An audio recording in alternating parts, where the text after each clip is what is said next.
بالله من الشيطان الرجيم. بسم الله الرحمن الرحيم. السلام علیکم ورحمۃ اللہ وبرکاتہ۔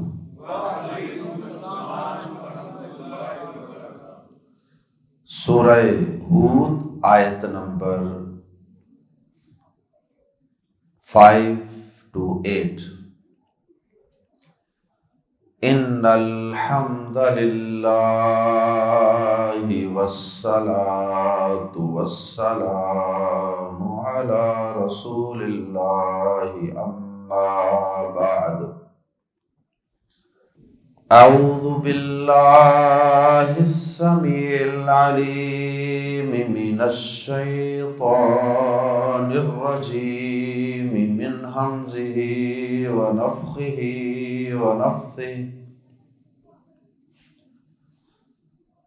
الا انہم یثنون صدورہم لیستخفوا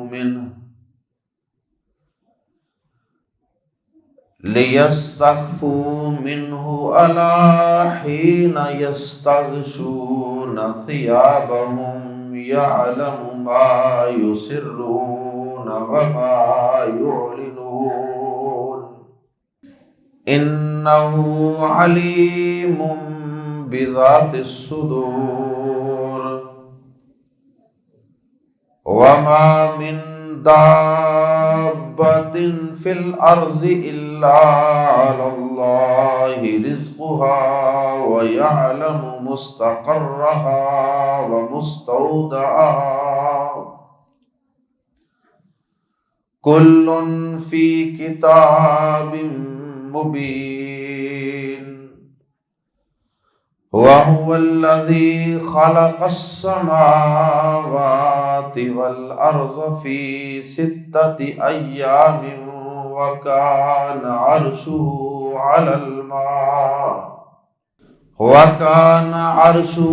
عَلَى الْمَاءِ لِيَبْلُوَكُمْ أَيُّكُمْ أَحْسَنُ عَمَلًا وَلَئِنْ قُلْتَ إِنَّكَ مَبْعُوثُونَ مِنْ بَعْدِ الْمَوْتِ لَيَقُولَنَّ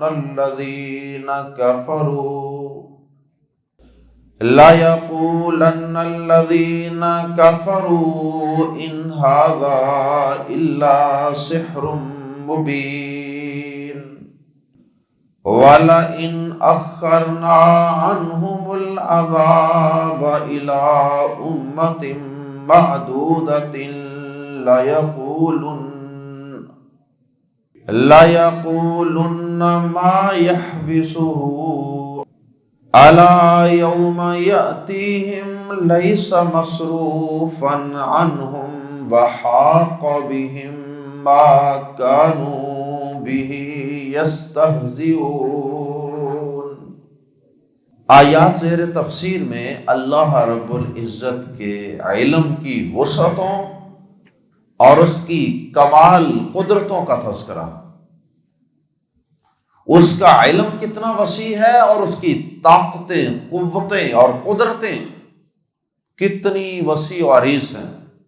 سب سے پہلی آیت کریمہ میں تو اللہ رب العزت نے یہ بات بتائی کہ میرا علم اتنا وسیع ہے کہ تم اگر رات کی تنہائیوں میں کسی بستر کے اندر چھپ کر اور اپنے جسم کو دوہرا کر کے بڑے لپٹ لپٹ کے سمٹ سمٹ کے چھپ چھپا کے بھی اگر کوئی گناہ کرو گے تو میں اسے بھی جاننے والا۔ یہ مت خیال کرنا کہ ہم کسی دیوار کی اوٹ میں، کسی پتھر کی اوٹ میں، کسی کمرے کی دیوار کے اندر، کسی بستر رضائی کے اندر چھپ گئے اور اللہ سے بچ گئے ہیں اور اب اللہ ہمیں دیکھ نہیں رہا۔ آپ کسی پولیس سے، کسی فوج سے، آپ اپنے والدین سے، اپنے اساتذہ سے، آپ اپنی فورسز اور ایجنسیوں سے تو بچ سکتے ہیں، چھپ سکتے ہیں، لیکن اس خالق و مالک کا علم اتنا وسیع ہے کہ تم اس سے کسی صورت چھپ نہیں سکتے۔ اس لیے خلوتوں کو اللہ کی نافرمانی سے پراگندہ کرتے ہوئے اس بات کو ذہن میں رکھا کرو کہ اللہ دیکھ رہا ہے، اللہ پوری طرح باخبر ہے۔ اور کفار اللہ تعالیٰ پر کسی نہ کسی انداز سے تو ایمان رکھتے تھے، اگرچہ ان کے عقائد کے اندر کئی خرابیاں داخل ہو چکی تھی۔ صحیح بخاری میں ایک حدیث آتی ہے کہ ایک دفعہ 3 کافر بیت اللہ شریف کے پاس جمع ہوئے اور انہوں نے آپس میں کچھ گفت و شنید کی۔ ممکن ہے وہ اسلام یا پیغمبر اسلام صلی اللہ علیہ وسلم کے خلاف کوئی باتیں کر رہے ہوں، کوئی سازشیں کر رہے ہوں، کوئی گناہ، کوئی ظلم زیادتی کی پلاننگ اور منصوبہ بندی کر رہے ہوں۔ تو ایک کہنے لگا کہ جو باتیں ہم آہستہ آہستہ کرتے ہیں، کیا اللہ تعالیٰ ان کو سنتا ہے؟ دوسرے نے کہا نہیں، جو اونچی آواز سے باتیں کرتے ہیں وہ تو اللہ سنتا ہے، جو ہم آہستہ آہستہ چپکے سے چھپ چھپا کے کرتے ہیں وہ نہیں سنتا۔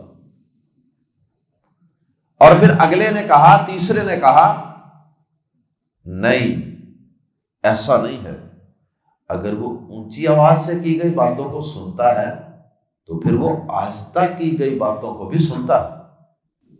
تو بہرحال ان کافروں کا یہ خیال تھا کہ شاید ہم آہستہ آہستہ کوئی ظلم زیادتی، کوئی گناہ، کوئی اللہ کی نافرمانی کا کام کریں، گفت و شنید کریں تو اللہ نہیں سنتا۔ بعض لوگوں کا یہ خیال تھا۔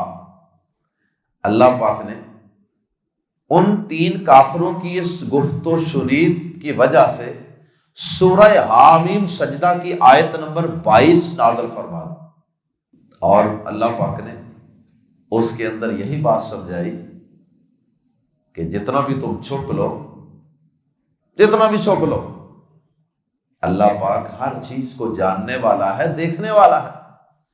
اور یہ سورہ حامیم سجدہ کی آیت کا مفہوم بھی آیت زیر تفسیر کے ساتھ ملتا جلتا ہے، سورہ ہود کی آیت نمبر 5 کے ساتھ۔ اللہ اکبر۔ اسی کے متعلق عبداللہ بن عباس رضی اللہ تعالی عنہ نے ایک اور مفہوم بھی بیان کیا۔ وہ فرماتے ہیں کہ بعض لوگ جب قضائے حاجت کے لیے جاتے تو وہ بے لباس ہوتے، اسی طرح اگر وہ ہم بستری کرتے، ازدواجی تعلقات قائم کرتے تو اس کے لیے جب وہ بے لباس ہوتے تو وہ بہت زیادہ ہیزیٹیشن فیل کرتے، بہت زیادہ شرم محسوس کرتے، اور وہ ننگا ہونا اس کو بڑا معیوب خیال کرتے، بڑے کانشیس اور بڑے فکر مند ہوتے اس چیز کے حوالے سے۔ اگرچہ یہ ایک مستحسن عمل ہے کہ آدمی تنہائی کے اندر بھی حد الوسع بالکل الف ننگا ہونے سے پرہیز کرے، لیکن بعض مخصوص حالتوں میں یہ انسان کے لیے ضروری بھی ہوتا ہے۔ اس لیے اتنا بھی زیادہ انسان کو پریشان نہیں ہونا چاہیے کہ پتہ نہیں کتنا کوئی گناہ ہو جائے گا، اس لیے کہ جس سے انسان اتنا زیادہ چھپ رہا ہے وہ تو کپڑے پہننے کے باوجود بھی اس کو دیکھ رہا ہے، اس سے تو کچھ بھی اوجل نہیں۔ تو عبداللہ بن عباس رضی اللہ تعالیٰ عنہ نے اس چیز کو بھی اسی آیت کے مفہوم میں ہی داخل فرمایا کہ گویا کہ یہ آیت ان لوگوں کو بھی تسلی دے رہی ہے کہ کچھ ریلیکس رہیں، اتنا بھی زیادہ فکر مند ہونے کی ضرورت نہیں ہے۔ آئیے قرآن مجید کے الفاظ میں پڑھتے ہیں۔ پہلی آیت کریمہ، آیت نمبر 5، الا سن لو انہم بلا شبہ وہ یثنون موڑتے ہیں، دوہرا کرتے ہیں، اور دوہرا کرنا کیا ہوتا ہے؟ کسی چیز کو جو ایک تھی اس کو دو کر دینا. اس طرح ایک سیدھی چیز ہے، تو جب ہم اس کو ایسے دوہرا کرتے ہیں، دوہرا دو سے ہی ہے، تو ایک کی بجائے دو چیزیں ہو گئی. اور اثنان عربی زبان میں جو گنتی ہے نا، واحد کے بعد آتا ہے اثنان، وہ بھی اسی سے ہے. واحد ایک، اور اثنان کا معنی ایک کو دو کر دینا، دوہرا کر دینا، اور ایک ایک دو ہو جائے گا. تو یہ اسی سے لفظ ہے یثنون، وہ دوہرا کرتے ہیں یا موڑتے ہیں. الا انہم یثنون، سن لو، اس کو حرف تنبیہ کہتے ہیں. الا سن لو، انہم بلا شبہ وہ یثنون، موڑتے ہیں، بینڈ کرتے ہیں. صدورہم، صدر ان کی جمع، اپنے سینوں کو، لی تاکہ یستخفو، وہ اچھی طرح چھپے رہیں.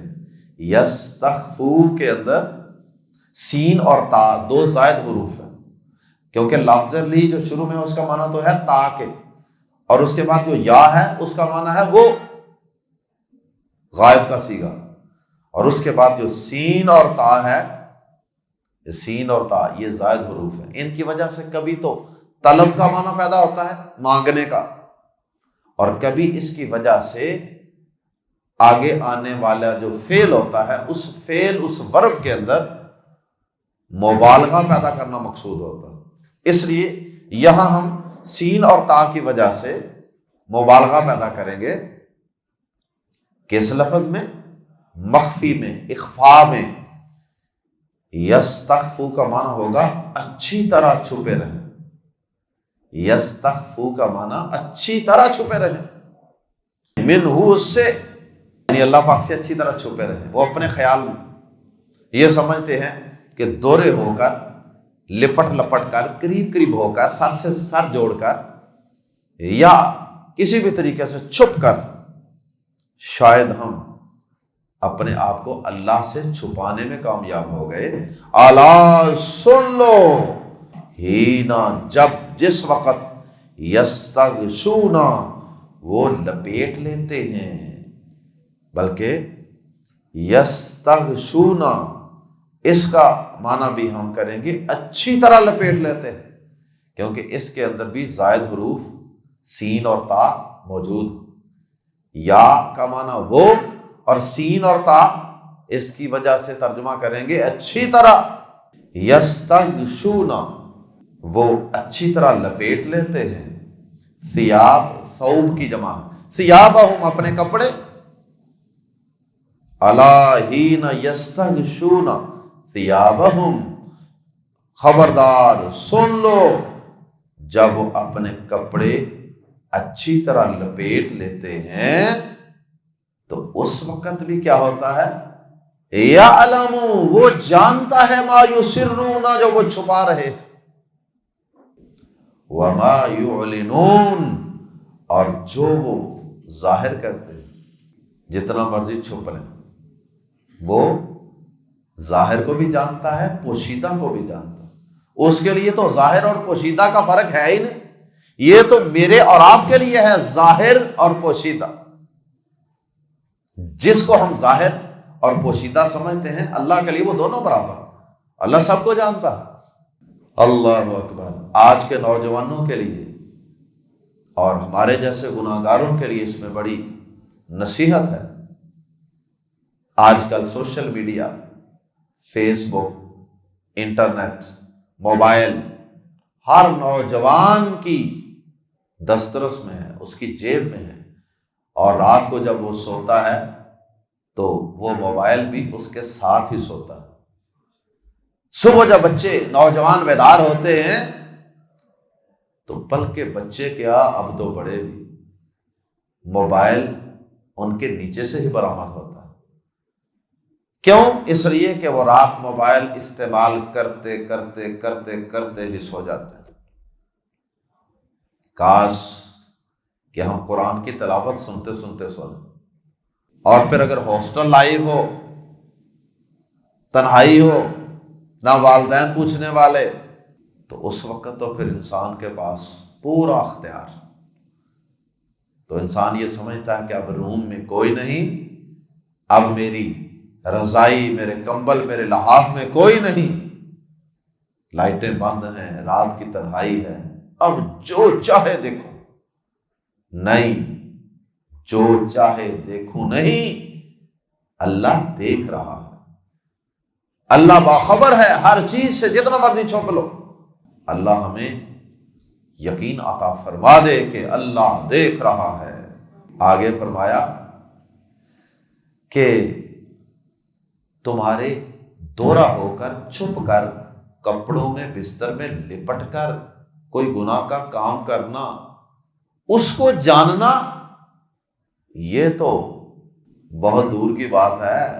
اس کا علم تو اتنا وسیع ہے، وہ تو اتنا علیم اور خبیر ہے کہ تمہاری ہڈیوں کے حصار کے اندر، گوشت پوش کے اندر، کپڑوں، جیکٹ اور سویٹر، کوٹ کے اندر چھپا ہوا جو تمہارا دل ہے، اس کے اندر پیدا ہونے والے خیالات اور سوچیں جو چل رہی ہوتی ہیں، وہ تو ان کو بھی جانتا. انہو، بے شک وہ، علیم، خوب جاننے والا ہے. بازر بھی کو ذاتی والی، والی باتیں مراد ہے، باتیں ذاتی والی. الصدور، سینوں، وہ تو سینوں والی بات کو بھی خوب جاننے والا ہے. جو سینوں کے اندر چھپے ہوئے، دل کے اندر جو باتیں چل رہی ان کو بھی جانتا ہے. وہ تنہائی اور رضائی کی باتوں کو نہیں جانتا ہوگا. اللہ اکبر. اور اس سے اگلی آیت کے اندر اللہ پاک نے اپنے علم کی وسعت کی ایک بہت بڑی دلیل بیان فرمائی. اور وہ کیا ہے؟ فرمایا اس زمین کے اوپر جو بھی کوئی چلنے والے ہیں، جاندار ہیں، ان سب کی روزی اور رزق کا بندوبست کرنے والا کون؟ فرمایا کہ جو ہر جاندار کا رازق ہے، جس نے ہر جاندار تک رزق پہنچانا ہے، کیا وہ ان سے باخبر نہیں ہوگا؟ باخبر ہوئے بغیر رزق پہنچایا جا سکتا ہے ہر ایک؟ اگر وہ ہر مخلوق کو جانتا ہی نہیں ہے کس کی کیا ضرورت ہے، کس کی کیا ڈیمانڈ ہے، تو وہ ان تک رزق کیسے پہنچائے؟ اس لیے اللہ پاک نے اپنے علم کی وسعت کی ایک دلیل یہ بھی بیان فرمائی، وما، اور نہیں، من دابت، ما کا ترجمہ نہیں، کیونکہ جملے میں آگے الا آ رہا ہے. وما، اور نہیں، من دابت، من کی وجہ سے ترجمہ کریں گے کوئی بھی، دابتن، دابتن کا لفظی معنی ہوتا ہے آہستہ آہستہ چلنا. سورہ نور کی آیت کے مطابق اس سے مراد ہر جاندار ہے، جو اپنے پیٹ کے بل چلتا ہے وہ بھی، جو 2 ٹانگوں پہ چلتا ہے وہ بھی، جو 4 ٹانگوں پہ چلتا ہے وہ بھی، سارے مراد ہیں اس سے، تمام جاندار. فرمایا وما من دابت، اور نہیں کوئی چلنے والا، لفظی معنی چلنے والا اور مراد جاندار، فی الارض، زمین میں، الا، مگر، علی اللہ، اللہ ہی پر، رزقھا، اس کا رزق ہے.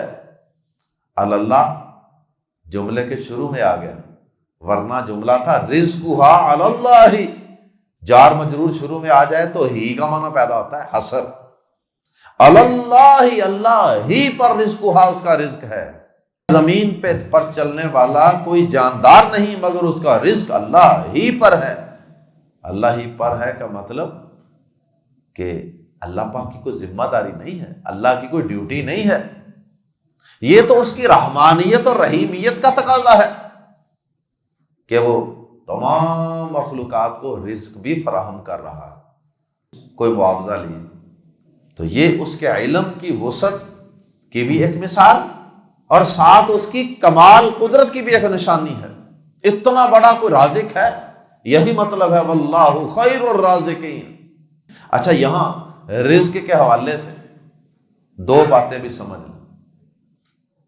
بعض لوگ تو یہ کہتے ہیں جی کہ رزق اللہ کے ذمے ہے، لہذا کوشش کرنے کی کوئی ضرورت نہیں. یہ ایک انتہا ہے، یہ غلط ہے. اور بعض لوگ یہ کہتے ہیں کہ نہیں، کوشش کریں گے تو رزق ملے گا، اس کے بغیر رزق نہیں مل سکتا. یہ دوسری انتہا، یہ بھی غلط ہے. صحیح ترین موقف رزق کے متعلق یہ ہے کہ رزق دینے والی ذات اللہ کی ہے، لیکن اس کے لیے نکلنے، ہاتھ ہلانے، کوشش کرنے کا ہمیں حکم ہے. لیکن اس کا بھی یہ مطلب ہرگز نہیں کہ اگر کوئی کوشش نہیں کرے گا تو اس کو رزق ملے گا ہی نہیں. اللہ تعالیٰ چاہے بغیر کوشش کے بھی کسی کو رزق پہنچا سکتا. ماں کے پیٹ میں 9 ماہ تک کون سی کوشش کی تھی؟ میں نے اور آپ نے کوئی کوشش نہیں کی. تو وہ چاہے تو بغیر کوشش کے بھی رزق دے سکتا ہے اور دے بھی دیتا ہے. امام ترمذی رحمہ اللہ نے ایک حدیث بیان کی ہے. نبی پاک صلی اللہ علیہ وسلم فرماتے ہیں اگر انسان بھی پرندوں کی طرح توکل کرے تو اللہ پاک اسے بھی پرندوں کی طرح وافر رزق عطا فرمائے. فرمایا کہ پرندے کس طرح؟ پھر آگے پرندوں کی مثال بیان فرمائے. کیونکہ انسان کا توکل پرندوں کی طرح نہیں ہے. انسان جمع کرتا ہے، سوچتا ہے کہ پتہ نہیں اگلے 20 سال 50 سال یا میری اگلی اولادیں نسلیں کیسے کھائیں گی. تو انسان بہت لمبا سوچتا ہے. تو نبی صلی اللہ علیہ وسلم نے فرمایا کہ اگر انسان بھی پرندوں کی طرح توکل کرے نا تو اسے بھی پرندوں کی طرح عطا کیا جائے. فرمایا پرندے صبح سویرے خالی پیٹ نکلتے ہیں رزق کی تلاش کے لیے اور شام کو پیٹ بھر کے اپنے گھونسلوں میں واپس آ جاتے ہیں. کوئی ہے اگلے دن کی فکر؟ توکل ہے نا، وہ کل کا کل دیکھا جائے گا بھائی. اللہ اکبر. لیکن اس حدیث کے اندر بھی نکلنے کا تذکرہ موجود ہے. نکلنے کا تذکرہ، پرندے اپنے گھونسلوں سے نکلتے ہیں. یہ تو نہیں کہا کہ پرندے اپنے گھونسلوں میں لیٹے رہتے. تو وہ جو نکلنا ہے نا وہ کسب معاش کی فکر ہے. اور وہ جو آ کر اسی دن کا کھا کر سو جاتے ہیں، اگلے دن کے لیے کوئی جمع نہیں کرتے، یہ توکل ہے. کاش تم پرندوں کی طرح توکل کرو. وَمَا مِن دَابَّةٍ فِي الْأَرْضِ إِلَّا عَلَى اللَّهِ رِزْقُهَا. اور زمین پر کوئی چلنے والا نہیں مگر اس کا رزق اللہ ہی پر ہے. یعنی اللہ ہی نے اپنے ذمے خود لیا ہوا ہے، ان پر رحم کرتے ہو. اور اگر اللہ پاک رزق بند کر دے ساری مخلوق کا کیا بنے؟ ایک ایک کر کے ہر چیز گرتی چلی جائے. وَيَعْلَمُ، اس کے علم کی وسعت تو اتنی ہے. وَيَعْلَمُ، اور وہ جانتا ہے مستقرها ومستودعها. ان دونوں الفاظ کے کئی معنی کیے ہیں مفسرین، لیکن ہم سادہ سے 2 الفاظ کے ساتھ ان کا ترجمہ کریں گے جو زیادہ آسان ہیں. مستقرها، اس کے مستقر کہتے ہیں ٹھہرنے کی جگہ، قرار کی جگہ. مستقرها، اس کے ٹھہرنے کی جگہ. ومستودعا، اور مستودعا سونپنے کی جگہ. ہاں اس کے، اور اس کے سونپے جانے کی جگہ. دونوں چیزوں کو جانتے ہیں. پہلے لفظ کا تعلق ہے زندگی کے ساتھ. انسان پہلے اپنے باپ کی پشت میں ہوتا ہے، منی سپرم کی شکل میں، ایک نطفے کی شکل میں اپنے باپ کی پشت میں ہوتا ہے. وہ کتنی دیر تک وہاں پہ ٹھہرا رہتا ہے؟ اللہ تعالیٰ کہتے ہیں وہ بھی میرے علم میں ہوتا ہے کہ کس انسان کا نطفہ کتنی دیر اس کے باپ کی پشت میں رہا تھا، میں جانتا ہوں. اور پھر وہ رحم مادر میں، ماں کے پیٹ میں کتنی دیر تک رہا یہ بھی میں جانتا ہوں، اور پھر اس کے بعد پیدا ہونے کے بعد اس زمین پہ کس شہر میں، کس گھر میں، کس گلی میں، کس محلے میں، کس ملک میں اس نے کتنی دیر رہنا یہ بھی وہ جانتا ہے۔ اللہ اکبر۔ اور پھر اسی طرح اس نے مرنے کے بعد کہاں جانا ہے، اس کی موت طبی موت لکھی ہے، اس کی شہادت کی موت لکھی ہے، بم بلاسٹ میں اس کے جسم کے پرخچے اڑ جانے ہیں، ذرات اڑ کے بکھر جانے ہیں، یہ بھی اللہ کے علم میں ہے۔ کسی جانور نے اس کو چیر پھاڑ کے کھا جانا ہے، یہ بھی اللہ کے علم میں ہے۔ کسی دریا میں، ندی نالے میں اس نے بہہ کر کہاں جانا ہے، اس کی ڈیڈ باڈی نے، وہ بھی اللہ کے علم ہے۔ جہاں جہاں بھی انسان مرنے کے بعد جائے گا نا، وہ جگہ ہی اس کی قبر ہے، کیونکہ اللہ پاک نے قرآن میں قبر دینے کا تذکرہ کیا، پھر اس کو موت دی اور اسے قبر عطا کی، تو جہاں بھی انسان جاتا وہی اس کی قبر ہے، اور عذاب قبر بھی برحق ہے۔ بہرحال مرنے کے بعد کہاں کہاں جائے گا، کس کو سونپا جائے گا، قبر کی مٹی کو سونپا جائے گا، کسی دریا ندی نالے کو سونپا جائے گا، یا وہ کسی اور جگہ پہ سونپ دیا جائے گا۔ اور اسی طرح پھر میدان محشر میں حساب و کتاب کے بعد یہ جنت کے حوالے کر دیا جائے گا یا جہنم کو سونپ دیا جائے گا، یہ بھی اللہ کے علم۔ وَيَعْلَمُ مُسْتَقَرَّهَا، اور وہ جانتا ہے اس کے ٹھہرنے کی جگہ کو، وَمُسْتَوْدَعَهَا، اور اس کے سونپے جانے کی جگہ کو بھی۔ دنیا میں جو ٹھہرا رہا جہاں جہاں وہ بھی اللہ جانتا ہے، اور مرنے کے بعد وہ جس کو سونپا گیا، جس کو ہینڈ اوور کیا گیا، اس کو بھی اللہ پاک جانتا ہے۔ اتنا وہ باریک بین ہے۔ اور سورۃ الملک میں اللہ پاک نے فرمایا ہے اَلَا يَعْلَمُ مَنْ خَلَقَ وَهُوَ اللَّطِيفُ الْخَبِيرُ، کیا وہ بھی نہ جانتا جس نے پیدا کیا، اور وہ لطیف ہے، بڑا باریک بین ہے، بڑا باریکی سے جانتا، خبیر پوری طرح باخبر ہے۔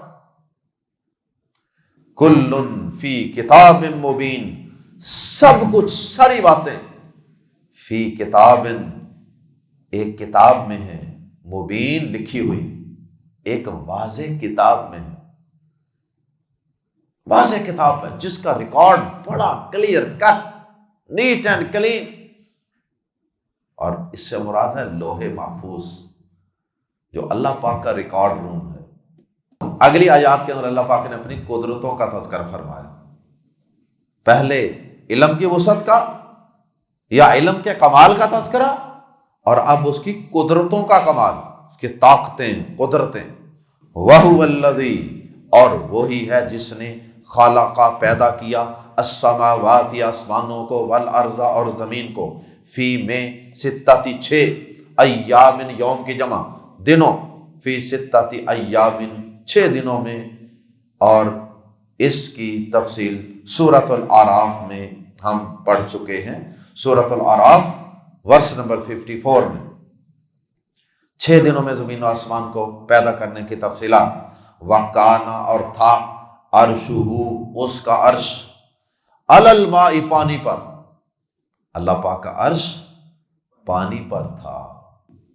اور حدیث میں آتا ہے وَكَانَ اللَّهُ وَلَمْ يَكُنْ شَيْءٌ قَبْلَهُ، اللہ تھا اور اس سے پہلے کوئی چیز نہیں تھی، اللہ تھا اور اللہ سے پہلے کوئی چیز نہیں تھی۔ وَكَانَ عَرْشُهُ عَلَى الْمَاءِ، اور اس کا عرش پانی پر تھا۔ ثُمَّ خَلَقَ السَّمَاوَاتِ وَالْأَرْضِ، پھر اس نے زمین و آسمان کو پیدا کیا۔ یہ صحیح بخاری کے الفاظ آپ کو سنائے کہ حدیث کے اندر بھی اس بات کا ذکر ہے کہ اللہ سے پہلے کوئی چیز نہیں، پہلے اللہ ہی تھا صرف، اور اس کا عرش پانی پر تھا۔ اب تو اس کا عرش آسمانوں سے اوپر ہے نا، لیکن اس کا عرش پہلے پانی پر تھا۔ اس کی کیا کیفیت تھی، کیا تفصیلات ہیں، اللہ پاک بہتر جانتا۔ لیکن یہ ہمارا ایمان ہے یقین ہے کہ اس کا عرش پانی پر تھا۔ زمین و آسمان کا اتنا وسیع و عریض جو سلسلہ اس نے بنایا، اس کا مقصد کیا تھا؟ کیوں انسانوں کو پیدا کیا گیا؟ لی تاکہ یبلوا، وہ آزمائے، کم تمہیں، ایکم تم میں سے کون، احسنو زیادہ اچھا ہے، عملاً عمل کے لحاظ سے۔ احسنو سپرلیٹو ڈگری ہے، اس میں تفضیل، جس طرح گڈ، بیٹر، بیسٹ ہوتا ہے، یہ وہ ہے۔ احسن، حسن ہوتا ہے اچھا، اور احسن کا معنی سب سے اچھا، اور یہ بھی اس کے عدل و انصاف کی اور اس کی رحمت اور اس کی شفقت ہی کی ایک مثال ہے کہ قیامت والے دن اللہ پاک نے صرف یہ نہیں کہ اچھے سارے ادھر ہو جاؤ، برے سارے ادھر ہو جاؤ، پاس ادھر فیل ادھر، سارے پاس جنت میں ایک ہی جگہ، سارے فیل جہنم میں ایک ہی جگہ، ایسا نہیں ہوگا۔ اس نے جو اچھے ہیں ان میں بھی گڈ، بیٹر، بیسٹ کے درجات رکھے۔ جو بہت اچھے اعمال کرنے والے ہوں گے نا، اللہ پاک ان کو زیادہ اونچے مقامات عطا فرمائے۔ یہ مطلب ہے لیبلوکم، تاکہ وہ آزمائے۔ زمین و آسمان کی تخلیق کا مقصد ہی تمہاری آزمائش ہے، تمہارا امتحان ہے، یہ بے مقصد پیدا نہیں کی گئی، تاکہ وہ تمہیں آزمائے۔ ایکم تم میں سے کون، احسن عملا، زیادہ اچھا ہے عمل میں۔ وَلَئِن، اور البتہ اگر، قلتا، تو کہے، اے نبی صلی اللہ علیہ وسلم، یہ سارے دلائل اللہ پاک کے علم کی وسعتوں کے، اس کی قدرتوں کے، زمین و آسمان کو پیدا کرنے کے، پوری کائنات میں ہر جاندار کو رزق فراہم کرنے کے سارے دلائل ان کو بتانے کے بعد بھی یہ ایسے عقل کے موٹے ہیں، یہ ایسے دماغ کے اندھے ہیں، یہ ایسے دل کے اندھے ہیں کہ ساری اللہ کی قدرتیں سننے کے بعد بھی اگر آپ ان کو یہ کہیں گے نا کہ مرنے کے بعد اللہ تمہیں زندہ کرے گا، مرنے کے بعد ایک زندگی ہے، میدان محشر میں عدالت لگے گی، ساتھ ہی ان کی عقلیں جواب دے جائیں گی، کہیں گے یہ کیسے ممکن ہے؟ مرنے کے بعد انسان جب مٹی میں مٹی ہو جائے گا پھر دوبارہ کیسے زندہ ہو سکتا؟ والا ان، واو اور لم زبر لا، یقیناً یا البتہ، ان اگر، قلتا تو کہے، اے نبی صلی اللہ علیہ وسلم، قلتا تو کہے، انکم، بے شک تم، مبعوثون، اٹھائے جانے والے ہو، من بعد الموت، موت کے بعد، لیقولن، شروع میں لم زبر لا اور آخر میں نون مشدد، دو دفعہ یقین کا معنی، لیقولن، تو وہ ضرور ہی کہیں گے، کون؟ الذین کفروا، جنہوں نے کفر کیا، تو کافر ضرور ہی کہیں گے۔ ان کا معنی ہوتا ہے اگر، جملے میں الا آ جائے تو پھر ان کا معنی بول لیں، ان کا معنی نہیں، ان ھذا، نہیں ہے یہ، الا مگر، سحر، جادو، مبین، کھلم کھلا واضح۔ دیکھو ان کی عقل، یہ ایسی صورت میں کہہ دیں گے، کوئی جواب نہ آئے گا تو قرآن کو جادو کہہ دیں گے، نبی پاک صلی اللہ علیہ وسلم کا جادوگر کہہ دیں گے، نعوذ باللہ۔ اور جو آپ پر ایمان لے آئے ہیں، مرنے کے بعد کی زندگی پر جن کا ایمان ہے، ان کو کہیں گے ان پر جادو ہے، ان پر جادو ہو گیا، یہ جادو زدہ ہے۔ ان عقل کے اندھوں کو یہ پوچھا جائے کہ یہ جادو تم پر کیوں نہیں ہوا؟ اگر یہ جادو ہے تو پھر تو تم پر بھی ہو جانا چاہیے تھا۔ والا ان، اور بلا شبہ اگر، اخرنا، ہم مؤخر کر دیں، عنہم، ان سے، العذاب، عذاب کو، الی امت، ایک مدت تک۔ قرآن مجید میں یہ لفظ کئی معنوں میں استعمال ہوگا۔ امت کا لفظ جماعت کے لیے بھی استعمال ہوتا ہے، گروہ کے لیے بھی۔ امت کا لفظ امام کے لیے بھی استعمال ہوتا ہے۔ امت کا لفظ دین کے لیے، طریقے کے لیے، راستے کے لیے بھی استعمال ہوتا ہے۔ یہاں یہ مدت کے معنی میں استعمال ہوا ہے۔ اور بلا شبہ اگر ہم مؤخر کر دیں، ڈیلے کر دیں ان سے عذاب کو، الی امت معدودۃ، ایک گنی ہوئی مدت تک، سال، 2 سال، 5 سال، 10 سال، 20 سال، جتنی دیر کے لیے بھی، لَيَقُولُنَّ، تو وہ یقیناً ضرور ہی کہیں گے ما یحبسہ، ما کیا چیز، کون سی چیز، یحبسو روک رہی ہے ہو اسے، تو وہ کہیں گے اس عذاب کو کون سی چیز روک رہی ہے، مطلب یہ ہے کہ وہ کہیں گے عذاب آ کیوں نہیں رہا، کیا روک رہا ہے اس کو، الا سن لو، عذاب کی جلدی مچانے والوں، الا سن لو، خبردار، یوم جس دن، یاتی آ جائے گا، ہم ان کے پاس، لیسا تو نہیں ہوگا، مصروفاً ہٹایا جانے والا، عنہم ان سے، تو وہ ان سے ہٹایا جانے والا نہیں ہوگا، وحاقا جس دن آ گیا نا پھر نہیں ہٹایا جائے گا۔ اب تو تم کہہ رہے ہو نا جلدی آ جائے، کیوں نہیں آ رہا، رکاوٹ کیا ہے، روکا کس نے ہے، مذاق اڑاتے ہیں، وحاقا اور گھیر لے گی، بہم ان کو، بہم ان کو، ما جو، کانو تھے وہ بھی جس کا، یستہزئون وہ مذاق اڑایا کرتے، اور انہیں وہ چیز گھیر لے گی جس کا وہ مذاق اڑایا کرتے تھے۔ اللہ ہم سب کو اپنے علم اور اپنی قدرتوں کی وسعت پر ایمان لانے کی، صحیح معنوں میں یقین کرنے کی توفیق عطا فرمائے۔ سبحانک اللہم وبحمدک، اشہد ان لا الہ الا انت، استغفرک واتوب الیک۔